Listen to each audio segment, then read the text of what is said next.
Magandang tanghali po sa lahat. Ito yung aming ulam ngayon.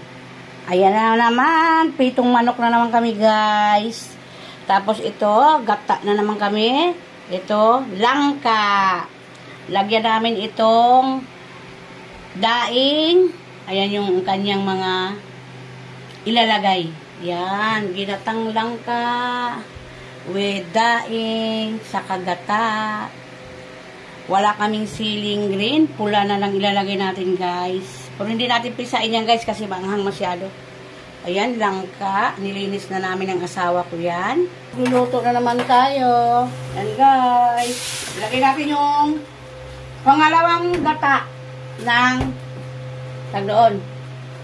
ng nyug. Tapos ito ilagay natin yung langka guys. Ayan yung aking langka. Oh, malinis na yan. Hugasan ko na yan. Ito siya guys. Oh. Ilagay natin yung langka para lumambot. Yan. Tanghali na kasi ano yung asawa ko. Anong oras na ngayon? Mag 1 o'clock na ba tayo? 1 o'clock na nga guys. Wala. Tanghali na napagod kami kahapon. Ilagay natin guys itong sibuyas, bawang, luya. Ayan. Ang ating ilalagay. Mamaya na itong mga sili. Ayan, takpan natin yan guys. Ayan. Ayan, takpan natin. Mamaya na natin timplahan yan guys. Ayan guys, maluluto ng aking langka. Oh. Kunting na lang. Ito naman, ipreprito ko yung manok. 4 na piraso lang kasi. 8 piraso. Mamayang gabi na lang yung 4 para masarap. Masarap siya pag bagong luto. Ayan guys, ang aming ulam. Lagay tayo mantika guys para sa ating prito.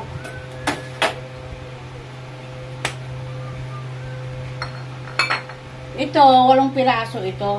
Itong manok. Sabi ng asawa ko, huwag mo na ubusin lahat prito kasi mas masarap yung bagong prito. Kaya 4 lang na prito ko guys sa 8 piraso. 4 lang muna. Tapos mamayang gabi naman yung 4. Yan. Itong langka ko na ito, ayan, luto na rin. Ano na siya. Yan, malambot na yan. Malambot na. Guys, pinugaasan ko siya ng 4 na bisis kasi pag sa palengke kasi yung langka nilalagyan nila ng tawas, di ba? Kailangan hugasan natin maigi yun para hindi siya mapait. Hindi parehas talaga sa Visayas na sa Bisaya na sariwa yung mga langka, di ba? Pag dito sa Maynila iba na kasi. Ayan guys, lagay natin ang pakpak ng manok na naman tayo guys. Wala na akong maisip na ibang mga lulutuin guys, na mablablanko na yung utak ko. Sobrang pagod na, busy sa trabaho. Ang dami kasi namin ginawa kahapon. Tapos ngayon naman, nagpipintura yung asawa ko. Kailangan talaga matapos yan bago magpasukan kasi pasukan na naman. Kailan ba yung pasukan natin? Baka June 23? Ayan. Sinaalang ko na yung aking pritong manok. Ayan guys. Lagay natin yung cubes. Shrimp cube yan guys. Tapos magic sarap na pinasarap. Ayan o, magic sarap. Kalahati ito kahapon guys. Ubusin ko na. Tapos, kunting asin.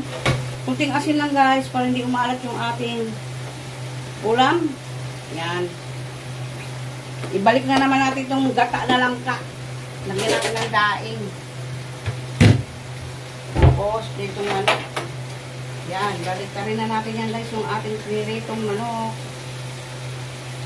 Wala na akong maisip ibang mga ulam. Nabablanko na yung isip ko kay sobrang busy.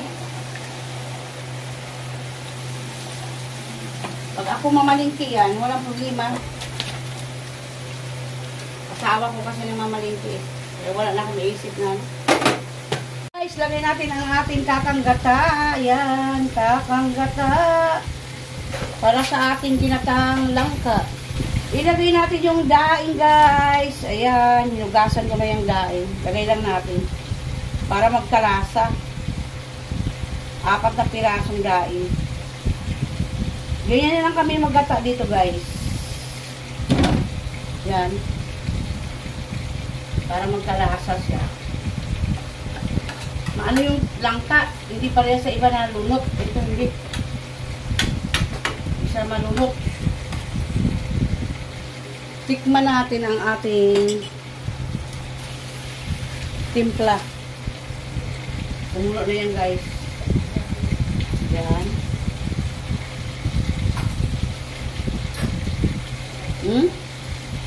Kulang pa na kunting asin.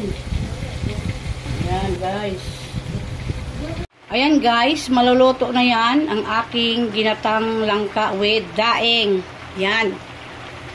Maluluto na yan, guys. Patuyuin lang natin konti. At saka itong piniritong pakpak na naman, guys. Tayo. Yan. At saka ito. Ang sarap ng ulam namin, ginatang langka with daing. Ayan, kainan na tayo, guys. Oras ay 2:00 na ng hapon. Ayan, piniritong manok na naman ni ate. Ayan lang aming ulam, guys, ngayon. 8 piraso itong manok na ito. 4 lang pinirito ko para mamayang gabi. Masarap siya kasi mainit. Ayun ang asawa ko ng piniprito lahat. Hindi daw masarap. Hanggang dyan na lang tayo, guys. Thank you so much sa mga support nyo sa akin.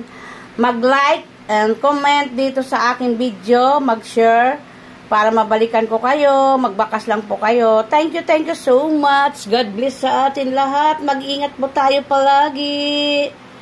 Bye-bye.